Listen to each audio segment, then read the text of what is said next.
Bonsoir. Installez-vous, respirez profondément, car ce que nous allons décortiquer ensemble dépasse l'actualité, dépasse la politique, dépasse même la géopolitique classique. Nous allons plonger dans la mécanique secrète d'un système qui a façonné 30 années de souffrance dans la région des Grands Lacs, le système Kagame. Ce soir, nous dévoilons les fils, les nœuds, les mensonges, les opérations clandestines, les armes cachées dans les sous-sols diplomatiques, les réseaux d'infiltration, les identités volées, les passeports trafiqués, les massacres silencieux dans les camps de réfugiés. Et surtout, nous analysons la revanche historique d'un Congo longtemps humilié, longtemps trahi, mais aujourd'hui debout, lucide, résolu. Et pour comprendre ce moment unique, il faut revenir à ce qui se passe actuellement aux États-Unis. Car ce n'est pas un simple fait divers migratoire, c'est une onde de choc géopolitique. Plus de 32 000 Rwandais, oui, 32 000, seraient entrés sur le sol américain sous l'identité de Congolais. Certains avec des passeports congolais achetés grâce à des réseaux de corruption qui sévissaient au ministère des Affaires étrangères à l'époque où le Congo était infiltré jusqu'à la moelle. D'autres, et c'est encore plus grave, ont utilisé des identités de réfugiés congolais après avoir éliminé les vrais détenteurs de ces identités. Il faut oser le dire, avec toute la force que la vérité impose. Ce fut un crime silencieux, méthodique, cynique, un vol d'identité s'appuyant sur la mort réelle de Congolais innocents. Une substitution humaine orchestrée nuit après nuit, camp après camp, frontière après frontière. Jamais dans l'histoire africaine moderne, on n'a vu un projet aussi macabre, aussi calculé, aussi géopolitiquement orienté.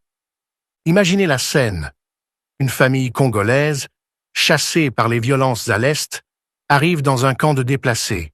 Le père, la mère, 3 enfants. Ils pensent être à l'abri. Ils pensent que la nuit leur offrira un répit. Mais c'est la nuit que tout commence. Des hommes entrent, sans bruit, sans lumière. Et au lever du soleil, leurs corps froids sont étendus à l'extérieur du camp ou dissimulés dans des fosses improvisées. Et ce sont les assassins, munis de leurs papiers, qui vont se présenter aux agents du HCR. Et quand viendra la réinstallation, ce fameux programme qui envoie des réfugiés vers des pays comme les États-Unis, le Canada, la France, l'Australie, la Finlande, ce ne sera pas des Congolais qui embarqueront. Ce seront leurs meurtriers. Ce mécanisme a fonctionné pendant plus de 2 décennies. Pas de manière isolée, pas de manière aléatoire, non, de manière organisée, structurée, planifiée, supervision militaire, supervision politique, supervision diplomatique. Et pendant tout ce temps, qui parlait? Qui informait? Qui osait dénoncer? Très peu de monde. Les Congolais, oui, murmuraient, se plaignaient, avaient peur, étaient bâillonnés. Les structures internationales, souvent complices, fermèrent les yeux. Les chancelleries occidentales, séduites par le modèle Kagame, se laissaient tromper. Les experts de salon répétaient comme des perroquets la propagande que Kigali leur servait. Mais aujourd'hui, chers auditeurs, la roue a tourné, car pour la première fois, les États-Unis ont décidé de rouvrir tous ces dossiers. Pour la première fois, Washington veut comprendre comment des milliers d'individus ont obtenu la nationalité ou la résidence américaine sous une identité qui n'était pas la leur.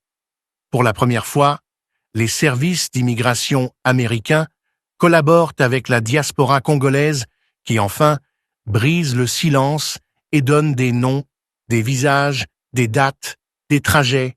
Et ce que les enquêteurs américains découvrent est effarant.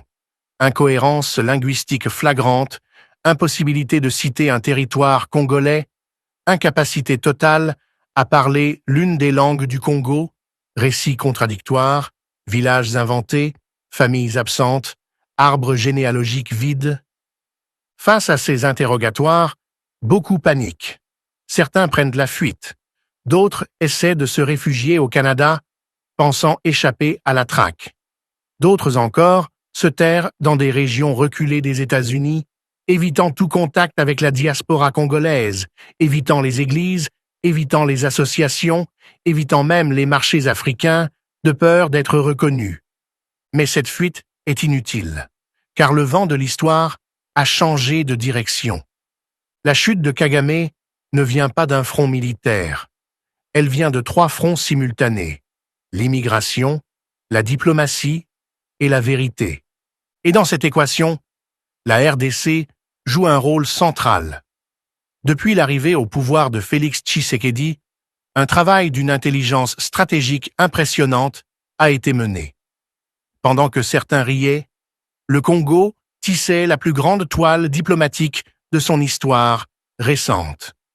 Pendant que certains sous-estimaient Tshisekedi, il engageait des processus qui, aujourd'hui, étranglent littéralement le système Kagame. Il y a eu la résolution 2773 de l'ONU. Un séisme.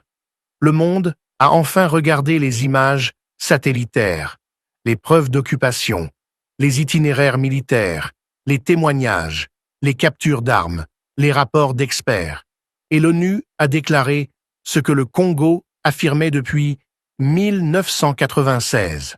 Le Rwanda est militairement présent en RDC. Point final. Le mensonge de Kigali était brisé. Puis, il y a eu l'accord de Washington. Kagame, qui pendant des années se pavanait dans les capitales occidentales comme un favori, un enfant chéri des think tanks, un leader réformateur, a été convoqué et forcé d'apposer sa signature sur un document qui restera dans l'histoire comme la plus grande humiliation politique de son règne. Puis vint Doha. Doha, ce n'était pas un simple texte, c'était un piège sophistiqué, un filet diplomatique, un mécanisme de neutralisation stratégique. Cet accord redonne entièrement la souveraineté à la RDC et retire au Rwanda toute légitimité dans la région. Doha place les observateurs internationaux, pas Kigali-Doha, impose des règles congolaises, pas rwandaises. Doha met fin aux illusions du M23. Doha réduit l'influence régionale du Rwanda à 0. Dans le même temps, l'image internationale du Rwanda se fissure. Les capitales occidentales, qui défendaient Kigali, commencent à avoir honte des mensonges qu'elles ont relayés pendant 30 ans. Les ONG, qui servaient de relais narratifs, perdent leur crédibilité. Les institutions financières, autrefois impressionnées par les chiffres économiques rwandais, découvrent la réalité derrière le rideau. Un pays ultra centralisé, bâti sur la peur, la surveillance, la manipulation statistique et la dépendance au financement étranger. Et pendant ce temps, Kigali regarde arriver un autre tsunami, le tsunami des expulsions. Des avions entiers qui risquent de ramener au Rwanda des milliers de personnes qui ont usurpé l'identité congolaise. Imaginez la scène. Les caméras du monde braquées sur la piste de l'aéroport de Kigali. Des silhouettes descendent, une par une. Les journalistes demandent « Qui sont ces gens? Pourquoi ont-ils menti? Pourquoi se faisaient-ils passer pour des Congolais ?» Et tout à coup, le voile tombe. Le narratif du Rwanda victime disparaît. Le narratif du Rwanda opportuniste, manipulateur, prédateur, surgit comme une vérité incontrôlable. Et cette fois, personne ne pourra l'enterrer. Parce qu'au même moment, les preuves s'accumulent, les témoignages affluent. Les archives locales en RDC montrent les villages où des familles entières ont disparu. Les rapports de l'OIM révèlent les transferts suspects. Les registres d'ambassades congolaises en Afrique australe montrent la délivrance massive de passeports à des ressortissants rwandais. Les documents de l'immigration américaine montrent des profils impossibles, surreprésentés, incohérent. Ce système, chers auditeurs, n'était pas un accident. C'était un pilier de la politique kagamiste. Et aujourd'hui, ce pilier s'effondre. Le Rwanda n'arrive plus à manœuvrer. Il n'arrive plus à contrôler ses réseaux en Occident. Il n'arrive plus à convaincre les diplomates. Il n'arrive plus à dissimuler les vérités. Il n'arrive même plus à gérer ses propres infiltrés, paniqués à l'idée de rentrer dans un pays qu'ils avaient fui, qu'ils n'avaient jamais habité, dont ils ne connaissent ni les collines, ni les traditions, ni les noms, ni les ancêtres. Et ce chaos, c'est le commencement de la fin. La fin d'un empire de tromperie. La fin d'un système construit sur des cadavres, sur des mensonges, sur des manipulations frontalières, sur des massacres silencieux. Le monde découvre enfin que le Rwanda n'était pas une force stabilisatrice. Il était la source de l'instabilité. Le monde découvre enfin que le Congo ne mentait pas. Et c'est cela, chers auditeurs d'Africa Flashes, qui fait aujourd'hui trembler Kigali. La vérité a trouvé sa voie. Cette vérité, c'est la voix des Congolais, celle qu'on voulait étouffer. C'est la voix des villages rasés. C'est la voix des réfugiés assassinés. C'est la voix de la diaspora congolaise qui aujourd'hui appelle Washington et dit « Celui-ci n'est pas congolais, celui-là non plus. Voici les preuves. » La diplomatie rwandaise, autrefois arrogante, se retrouve nue. Le M23, autrefois une arme politique, n'est plus qu'une coquille vide. Les alliés de Kigali se détachent. Les anciens complices se taisent. L'armée rwandaise craint désormais non pas le front militaire, mais le tribunal international qui pourrait naître des découvertes de Washington. L'ère Kagame touche à sa fin. Et cette fin ne sera pas glorieuse. Elle sera froide, brutale, implacable. Elle sera diplomatique. Elle sera juridique. Elle sera historique. Chers auditeurs d'Africa Flashes, retenez ceci. Le Congo n'a pas seulement résisté. Il n'a pas seulement survécu.